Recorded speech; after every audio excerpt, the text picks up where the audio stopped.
Hi friends, എൻ്റെ മോൻ്റെ ഒരാഴ്ചത്തെ കഷ്ടപ്പാടാണ് ഈ കാണുന്നത്. ഓരോ ദിവസം 2 3 വെച്ചിട്ടാണ് കിട്ടാറ്. അപ്പോൾ അത് ഞാൻ ഫ്രീസറിൽ എടുത്ത് വയ്ക്കും. അങ്ങനെ ഇപ്പോൾ ഒരാഴ്ചയുണ്ട്. അങ്ങനെ കിട്ടിയ മീനാണിത്. അപ്പോൾ ഇന്ന് ഇത് വെച്ചിട്ടൊരു കറി ചെയ്യാമെന്നാണ് വിചാരിക്കുന്നത്. മീനൊക്കെ ഇപ്പോൾ നന്നായി നേരാക്കി എടുത്തിട്ടുണ്ട്. ഇനി കുറച്ച് കല്ലുപ്പും സുറുക്കി ഇട്ടിട്ട് ആ വെള്ളത്തിൽ ഒരു 5 മിനിറ്റ് വെച്ചിട്ട് പിന്നെ നന്നായി കഴുകിയിട്ട് എടുക്കുന്നുണ്ട്. ഇനി മൺചട്ടിയിലാണ് ഞാൻ ഇതിനുള്ള കറി ഉണ്ടാക്കുന്നത്. അപ്പോൾ മൺചട്ടി എടുത്തിട്ട് അതിൽ കുറച്ച് വേപ്പില ഇട്ട് കൊടുക്കുന്നുണ്ട്. 3 പച്ചമുളക് നെടുകെ കീറിയിട്ട് അത് ഇട്ട് കൊടുക്കുന്നുണ്ട്. പിന്നെ 3 ചെറിയുള്ളി ചെറുതായിട്ട് അരിഞ്ഞിട്ട് അതും ഇട്ട് കൊടുക്കുന്നുണ്ട്. പിന്നെ ഒരു തക്കാളി, ചെറിയ തക്കാളി എടുത്താൽ മതി കേട്ടോ. അപ്പോൾ അതും ഇതിൽ അരിഞ്ഞിട്ട് കൊടുക്കുന്നുണ്ട്. 1 ടീസ്പൂണ് കല്ലുപ്പ് ഇട്ട് കൊടുക്കുന്നുണ്ട്.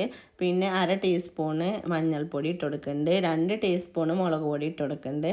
മുളകൊക്കെ പിന്നെ ഓരോരുത്തരുടെ എരിവിൻ്റെ ഒക്കെ ഇതനുസരിച്ചിട്ട് വേണം ഇട്ട് കൊടുക്കാൻ. കുറച്ച് വെളിച്ചെണ്ണയും കൂടി ഒന്ന് ഇട്ടിച്ച് കൊടുക്കുന്നുണ്ട്. കറിയുടെ ടേസ്റ്റ് കൂട്ടാനുള്ളൊരു ടിപ്പാണ് കേട്ടോ. നമ്മൾ കൈ വെച്ചിട്ട് മസാലകളും തക്കാളിയും പച്ചമുളക് ഉള്ളി എല്ലാം പാടെ ഈ വെളിച്ചെണ്ണ എല്ലാം കൂടി നന്നായിട്ട് കൈ വെച്ചിട്ട് ഞെരടി എടുക്കണം. നല്ലോണം എല്ലാം പാടെ അങ്ങോട്ട് ശരിക്കൊരു ചമ്മന്തി പരുവം പോലെ എല്ലാം നല്ല മിക്സായിട്ട് കിട്ടണം. ഇങ്ങനെ നമ്മൾ ചെയ്യുമ്പോൾ കറിക്കൊരു പ്രത്യേക ടേസ്റ്റ് തന്നെയാണ് കേട്ടോ. ഒരു നാരങ്ങയുടെ വലിപ്പത്തിലുള്ള പുളി സോക്ക് ചെയ്യാൻ വേണ്ടി വെച്ചിട്ടുണ്ടായിരുന്നു. ഇനി അത് ഇതിലേക്ക് ഒഴിച്ചു കൊടുക്കുന്നുണ്ട്. ഇനിയിപ്പോൾ നമ്മൾ ആദ്യം ചെയ്ത പോലെ തന്നെ ഇതെല്ലാം കൂടി നന്നായിട്ടൊന്ന് കൈ വെച്ചിട്ട് മിക്സ് ചെയ്തെടുക്കുന്നുണ്ട്. ഇതിലേക്ക് ഇനി 1 കപ്പ് വെള്ളം കൂടി ഒഴിച്ചു കൊടുക്കുന്നുണ്ട്. ഇതിനി അടുപ്പിലേക്ക് മാറ്റിയിട്ട് ഫ്ലെയിം ഓൺ ചെയ്യുന്നുണ്ട്. ഹൈ ഫ്ലെയിമിൽ തന്നെയാണ് വെക്കുന്നത്. ഒന്ന് തിളക്കണ വരെ ഹൈ ഫ്ലെയിമിൽ വെക്കുക. അത് കഴിഞ്ഞിട്ടുണ്ടെങ്കിൽ ഞാനൊന്ന് കുറച്ച് കൊടുക്കുന്നുണ്ട്. ഇനി ഇതൊന്ന് അടച്ച് വെക്കേണ്ട കേട്ടോ. പെട്ടെന്ന് തിളച്ചിട്ടാനൊക്കെ നല്ലതാണ് ഒന്ന് അടച്ച് വെക്കുന്നത്. ഇപ്പോൾ ഒന്ന് ചെറുതായി തിളച്ച് വന്നിട്ടുണ്ട്. അപ്പോൾ ഞാൻ തുറന്ന് നോക്കി. ഇപ്പോൾ നന്നായിട്ട് തിളച്ച് വന്നിട്ടുണ്ട്. ഇനിയിപ്പോൾ ഞാനൊന്ന് ഫ്ലെയിം കുറച്ച് വെക്കേണ്ട കേട്ടോ.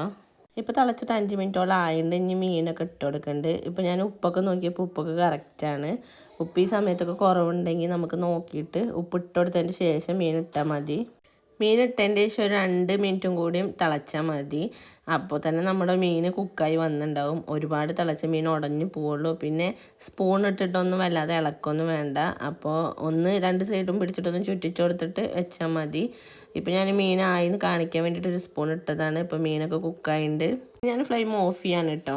ഇനി ഓഫ് ചെയ്താലും നമ്മുടെ മൺചട്ടി ആവുകൊണ്ട് കണ്ടില്ലേ, ഇപ്പോൾ അതിൽ വീണ്ടും ഇങ്ങനെ തിളച്ചുകൊണ്ട് വരുന്ന കണ്ടില്ലേ, അത് കുറച്ച് നേരം ഉണ്ടാവും. ചട്ടി ഒന്ന് ചൂടാറുന്നവരെ ഉണ്ടാവും.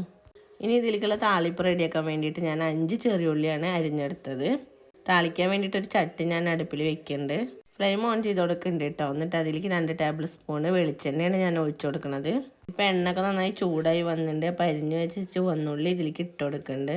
ഫ്ലെയിം മീഡിയത്തേക്ക് വെച്ചിട്ടുണ്ട്. ഉള്ളി മെല്ലെ കിടന്ന് കുക്കാവട്ടെ. മഴക്കാലം തുടങ്ങിയതിന് ശേഷം പുഴയിലൊക്കെ നിറച്ച് വെള്ളമായതിൻ്റെ ശേഷം പുഴമീനൊന്നും കിട്ടാറുണ്ടായിരുന്നില്ല. ഇപ്പോൾ വെള്ളം ഒന്ന് കുറഞ്ഞപ്പോഴാണ് മീനൊക്കെ ഒന്ന് കിട്ടാൻ തുടങ്ങിയത് കേട്ടോ. കുറച്ച് കറിവേപ്പിലയും കൂടി ഇതിലേക്ക് ഞാൻ ഇട്ട് കൊടുക്കണ്ടേ. ഇപ്പം എൻ്റെ മോൻ്റെ മെയിൻ ഹോബി സ്കൂൾ വിട്ട് വന്നാൽ നേരെ പുഴയിലേക്ക് പോകും. അവൻ്റെ ഫ്രണ്ട്സൊക്കെ അവൻ്റെ കൂടെ വരുന്നുണ്ടാവും. അവരെല്ലാവരും കൂടി പുഴയിൽ പോയിട്ട് ചൂണ്ടിട്ടിട്ട് മീൻ പിടിക്കുക. ഇതാണ് ഇപ്പോൾ അവൻ്റെ പരിപാടി. ഉള്ളി ഇപ്പോൾ റെഡിയായി വന്നിട്ടുണ്ട്. ഇനി ഇത് കറിയിലേക്ക് ഒഴിച്ചു കൊടുക്കുകയാണ്. ഇനി പുഴമീനൊക്കെ കിട്ടുമ്പോൾ ഒന്ന് ഇതുപോലെ ഉണ്ടാക്കി നോക്കുക കേട്ടോ. നല്ല ടേസ്റ്റുള്ള കറി തന്നെയാണ്. എല്ലാവർക്കും ഇഷ്ടമാവും. ഒരുവിധ ആൾക്കാർക്കൊക്കെ കറി ഉണ്ടാവും. നമ്മുടെ ഉമ്മമാരൊക്കെ ആദ്യമൊക്കെ ഇങ്ങനെ തന്നെയല്ലേ കറികളൊക്കെ ഉണ്ടാക്കിയിരുന്നത്. ഇനിയിപ്പോൾ പുഴമീൻ വേണമെന്നൊന്നുമില്ല. നമ്മുടെ മത്തി മാന്തൾ അങ്ങനത്തെ ഒക്കെ ഇതുപോലെ വെച്ചിട്ടുണ്ടെങ്കിൽ നല്ല ടേസ്റ്റ് തന്നെയാണ്. അപ്പോൾ ഇതുപോലൊക്കെ കറികളൊക്കെ ഉണ്ടാക്കുമ്പോൾ ഫീഡ്ബാക്സൊക്കെ ഒന്ന് അറിയിക്കണം കേട്ടോ. വീഡിയോ ആദ്യമായിട്ട് കാണുന്ന കൂട്ടുകാരെ വെച്ചാൽ ഒന്ന് സബ്സ്ക്രൈബ് ചെയ്ത് കൂടെ കാണുന്ന ബെൽ ബട്ടണിൽ ഓളൊന്ന് പ്രസ് ചെയ്യണം കേട്ടോ. കൂടെ തന്നെ ലൈക്കും ഷെയറും ചെയ്യണേ.